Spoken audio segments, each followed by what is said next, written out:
জুবিন গাৰ্গৰ কাৰণে কোনো একো কৰিব নোৱাৰে কাৰণ তেখেতে ইমান দি থৈ গ'ল তাৰ প্ৰতিদান আমি দিব নোৱাৰোঁ। বহুত দি গ'ল আমাক, কোনো দিব নোৱাৰে, চৰকাৰেও নোৱাৰে, আমিও নোৱাৰোঁ। গতিকে যি নহওক, মই আজি এটা ঘোষণা কৰিছিলোঁ ৰাতিপুৱা, জুবিন গাৰ্গৰ এটা প্ৰতিমূৰ্তি আমি দিল্লীত স্থাপন কৰিম আৰু এই প্ৰতিমূৰ্তিটো আমি খুব সোনকালে আৰম্ভ কৰিম, যাতে অলপ নিখুঁতভাৱে হয় তাৰ ব্যৱস্থা কৰা হ'ব।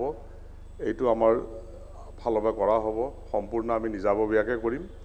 দ্বিতীয়তে, মই এখন বিদ্যালয়ৰ কথা ভাবি আছোঁ। এই বিদ্যালয়খনত জুবিন গাৰ্গৰ নামত স্থাপন হ'ব। তাত আমি কাৰোঁ পৰা একো ফিজ নলওঁ। বিদ্যালয়খনত এনেকুৱা কিছুমান ল'ৰা ছোৱালীক আমি শিক্ষা দিম, যাৰ খুব চোকা তেওঁলোক, কিন্তু তেওঁলোকৰ পঢ়িবলৈ সামৰ্থ্য নাই। আমি চিলেকশ্যন কৰি তাত তেওঁলোকক তাত পঢ়ুৱাম। যদি পঢ়া হয় আমাৰ ফালৰ পৰা, আমি তেওঁলোকক ৰাখাৰো ব্যৱস্থা কৰিম আৰু সেইখিনিক আমি অসমৰ এজন সুনাগৰিক হিচাপে যাতে আমি গঢ়ি তুলিব পাৰোঁ তাৰ বাবে চেষ্টা কৰিম। এইটো আমাৰ ছেকেণ্ড পৰিকল্পনা। ইতিমধ্যে আমি কেইবাটাও কাম কৰিছোঁ। প্ৰায় 5 লাখ পুলি আমি অসমৰ বিভিন্ন জেগাত দি আহিছোঁ। আজি এমাহ ধৰি দি আছোঁ আমি। আৰু শেহতীয়াভাৱে আমি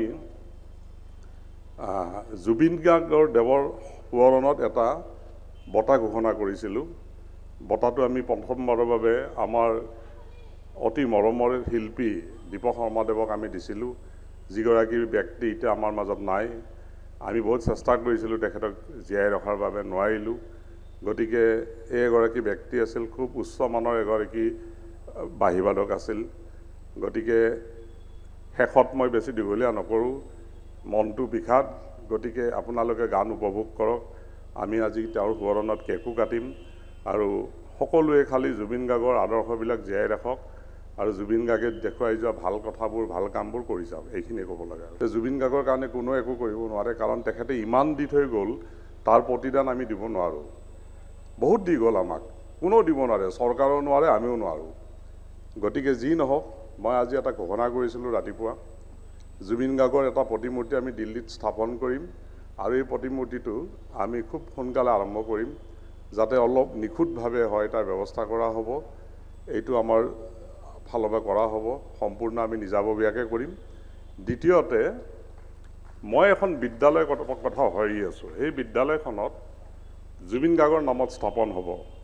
তাত আমি কাৰোঁ পৰা একো ফিজ নলওঁ।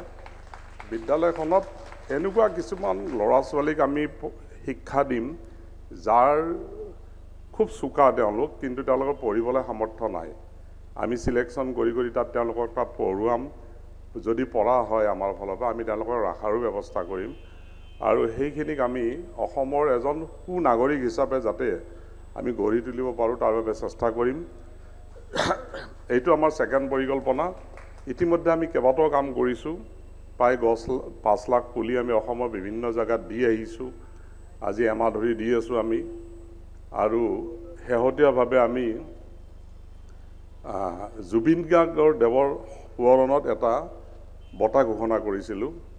বঁটাটো আমি প্ৰথমবাৰৰ বাবে আমাৰ অতি মৰমৰ শিল্পী দীপক শৰ্মাদেৱক আমি দিছিলোঁ, যিগৰাকী ব্যক্তি এতিয়া আমাৰ মাজত নাই। আমি বহুত চেষ্টা কৰিছিলোঁ তেখেতক জীয়াই ৰখাৰ বাবে, নোৱাৰিলোঁ। গতিকে এই এগৰাকী ব্যক্তি আছিল, খুব উচ্চমানৰ এগৰাকী বাঁহীবাদক আছিল। গতিকে শেষত মই বেছি দীঘলীয়া নকৰোঁ, মনটো বিষাদ। গতিকে আপোনালোকে গান উপভোগ কৰক। আমি আজি তেওঁৰ সোঁৱৰণত কেকো কাটিম আৰু সকলোৱে খালী জুবিন গাৰ্গৰ আদৰ্শবিলাক জীয়াই ৰাখক আৰু জুবিন গাৰ্গে দেখুৱাই যোৱা ভাল কথাবোৰ, ভাল কামবোৰ কৰি যাওক। এইখিনিয়ে ক'ব লাগে। আৰু